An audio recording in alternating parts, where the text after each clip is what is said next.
From the Library of Congress in Washington, D.C.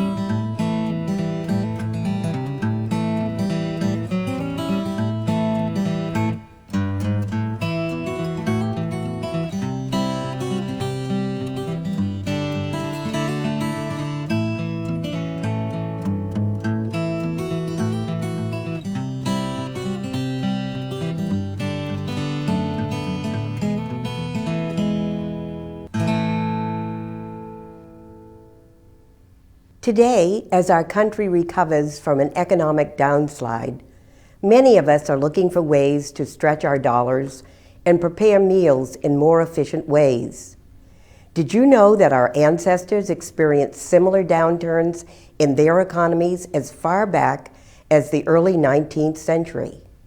They practiced the principles of thrift and used their personal resources and talents to discover new ways to feed and care for their families and communities. Using the collections of the Library of Congress, we can seek their advice and learn from their ingenuity. In her 1829 book, The Frugal Housewife, Lydia Child declared, "Perhaps there was never a time when the depressing effects of stagnation in business were so universally felt all the world over as they are now." The panic of 1825, the stock crash, and foreign speculative investments had resulted in a decline in the economy. Child strove to help families become more creative, imaginative, and inventive in finding ways to make ends meet and provided several suggestions for avoiding household waste. She cautioned families to attend to the rules she provided and not to despise them because they appeared so unimportant. She advised, "Look to the grease pot and see that nothing is there which might have served to nourish your own family or a poorer one. Nothing should be thrown away so long as it is possible to make any use of it, however trifling that use may be. Many a little makes a mickle." Marion Harris Neal, in her Thrift cookbook, recommended turning bread scraps into croutons or sippets for soups, and using them in puddings or as thickening for sauces. Mrs. Julia Wright, in The Complete Home, suggested using milk left from breakfast to make custard. This, paired with leftover slices of cake and jam, produced an economical dessert. Beginning in 1877, Juliet Corson wrote several pamphlets aimed at the hourly wage earner. Her 15-cent dinners for workingmen's families and her 25-cent dinners for families of 6 helped working-class families make the best possible use of their meager funds. Corson suggested broth and bread for breakfast, mutton and turnips for dinner, and barley boiled in broth for supper. She provided directions for choosing inexpensive but good foods. Homemade soup was one of the least expensive and most nourishing dishes one could prepare. Thrifty homemakers kept a soup pot on the stove ready to receive leftover vegetables, bones and scraps of meat, fish, or poultry. The Thrift cookbook noted that poultry feet, often discarded, contained gelatin that could be used to enrich the soup stock. Mrs. S.G. Knight's Titbits provided instructions for making numerous economical dishes, such as pig's head cheese, a favorite of my grandmother's. It was a gelatinous pâté made by boiling a pig's head in a little salted water. The meat was then picked from the head, chopped, seasoned, and poured with its juices into a press or mold. Dietary studies showed that careless handling and cooking of food, as well as improper serving sizes, caused much of the waste in households. The 1917 official U.S. Bulletin reported, "Waste in any individual household may seem insignificant, but if only a single ounce of edible food on the average is allowed to spoil or be thrown away in each of our 20 million homes, over 1,300,000 pounds of material would be wasted each day. The housewife must learn to plan economical and properly balanced meals, which, while nourishing each member of the family, do not encourage overeating." Amelia Doddridge, a home demonstration agent in Wilmington, Delaware, wrote, "Husband your stuff, don't stuff your husband." From 1917 to 1919, the United States Food Administration produced a variety of posters to encourage families to conserve food. They were posted in public places and were effective visual reminders of the importance of household thrift. Advice columns in women's magazines promoted utensils useful in avoiding waste. In 1907, Mrs. S.T. Rora, a frequent columnist on thrift in Ladies' Home Journal, noted, "A small meat chopper or grinder costs but $1.25, and in less than a month will save its price in the utilization of scraps. A spatula costs 25 cents and is sufficiently limber to take every particle of material from the inside of a bowl or saucepan." The 1863 Confederate receipt book provided additional tips for preventing waste. It recommended putting a bowl containing 2 quarts of water in an oven when baking to prevent pies and cakes from scorching.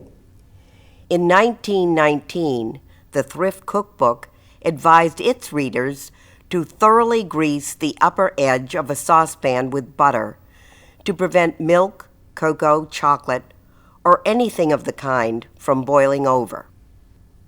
The New England Economical Housekeeper and Family Receipt Book of 1845 suggested putting apples in bins and covering them with dry sand to keep them from spoiling. It also noted that eggs could be kept fresh for months if rubbed with butter or lard, or up to a year if layered with salt in a keg with a tight-fitting lid. A 1920 Farmer's Bulletin provided instructions for preserving eggs for 6 to 10 months. The eggs had to be carefully placed in a crock that was filled with a solution of water glass or sodium silicate. Janet M. Hill, in her 1915 Canning, Preserving, and Jelly Making, observed that economic conditions of the age required families to have a household garden to provide for summer needs. She stressed the importance of preserving the surplus vegetables and fruits for the winter months. Home gardens became a national movement during World War I with War Gardens and World War II with Victory Gardens.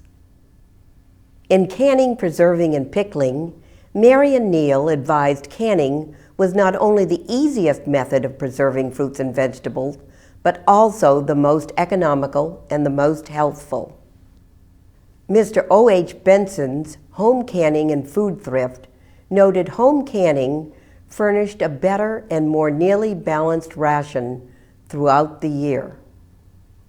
Drying was another common way to preserve food from the garden, field, and orchard.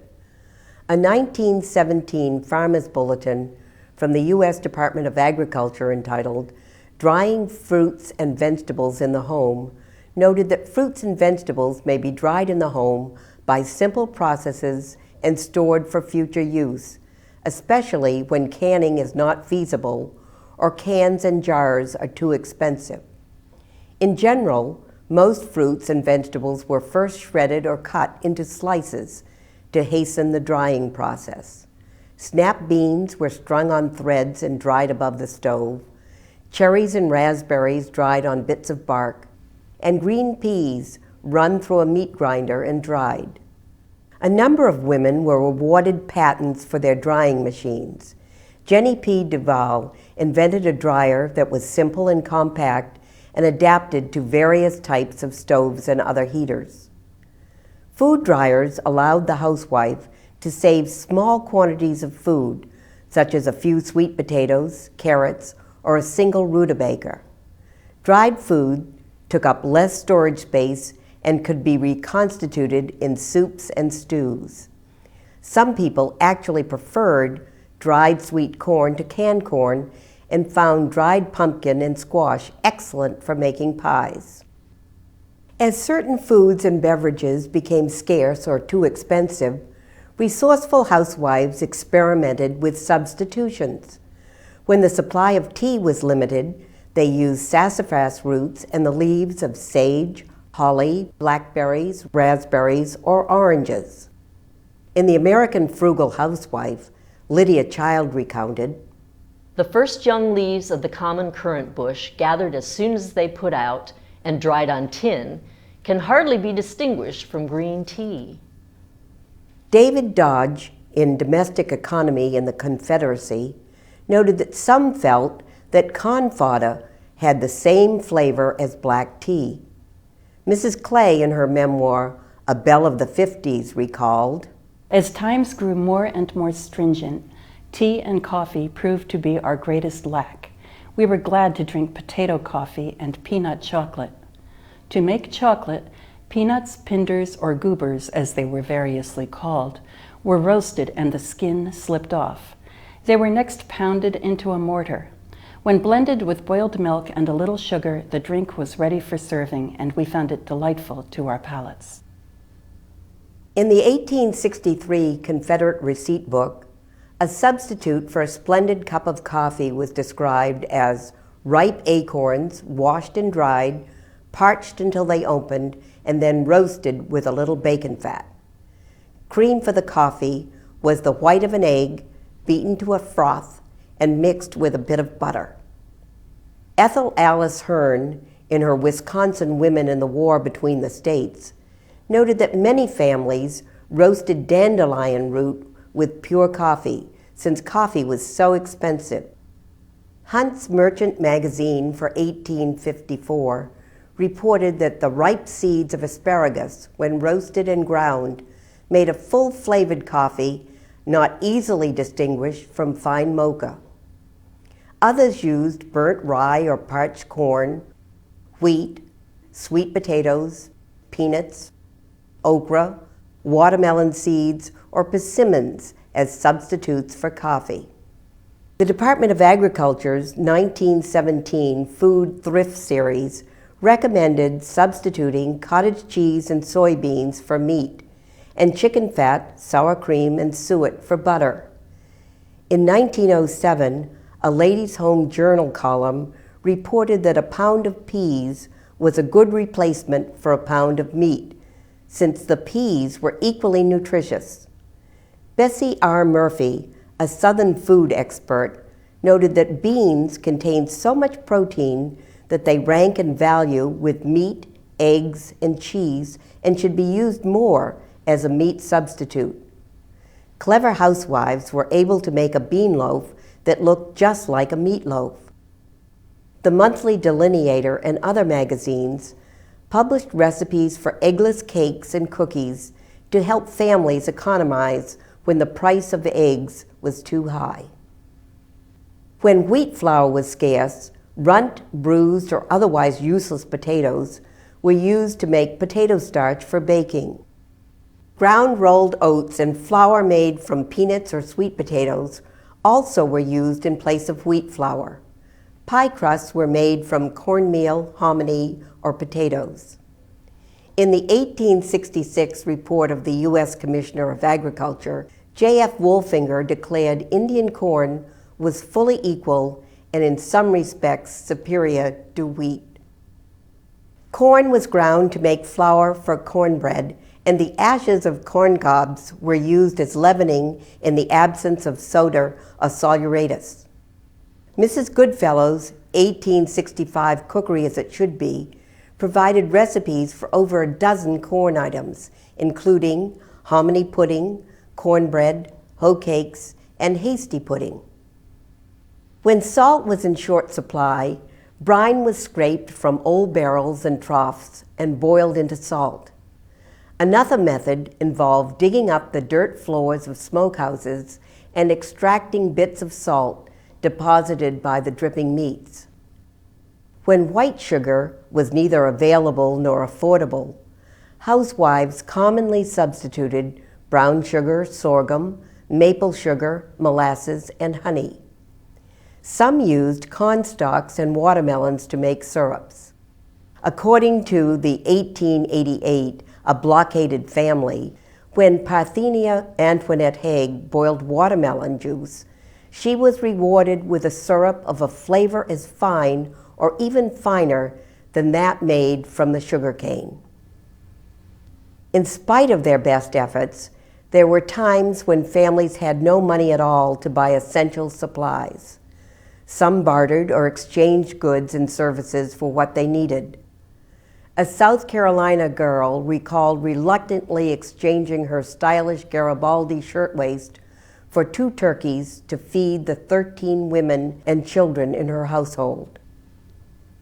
The women of the Southern Confederacy during the war noted, some women walked miles to mills with 2 or 3 yards of homemade cloth in order to trade it for meal or flour.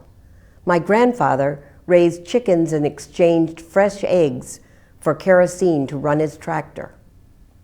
The willingness of families, friends, and neighbors to share with each other and to lend a helping hand brought many through the rough times. Some even extended their hospitality to strangers. In Women of the Southern Confederacy during the war, Mrs. Harriet recounted, "A woman and an old man came to the house wanting something to eat. I gave them of what I had, a little rice and milk. I told the woman I only had a bushel of rice and a ham, but they were welcome to half." In some communities, citizens united to perform tasks that benefited all. Canning centers were a good example.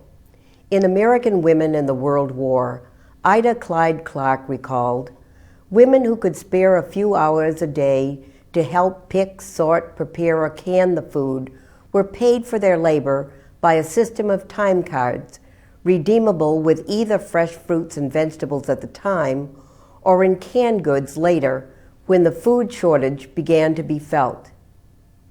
As we have seen, our ancestors were resourceful in dealing with hard times. They learned to prepare simple, economical dishes, to substitute ingredients for those in short supply, to use their talents to make goods for bartering, and to invent new methods and equipment for preserving food. They banded together for the common good, opened their homes to friends and community for sharing meals, and engendered a spirit of caring through their hospitality. In the words of Lydia Child, "True economy is a careful treasurer in the service of benevolence, and where they are united, respectability, prosperity, and peace will follow." We invite you to explore the collections of the Library of Congress to gain a deeper insight into the creative ways that women have dealt with rough economic times over the years. Their ingenuity was commendable, and the methods they used to cope provide us with valuable guidance as we face similar economic recessions and lean times.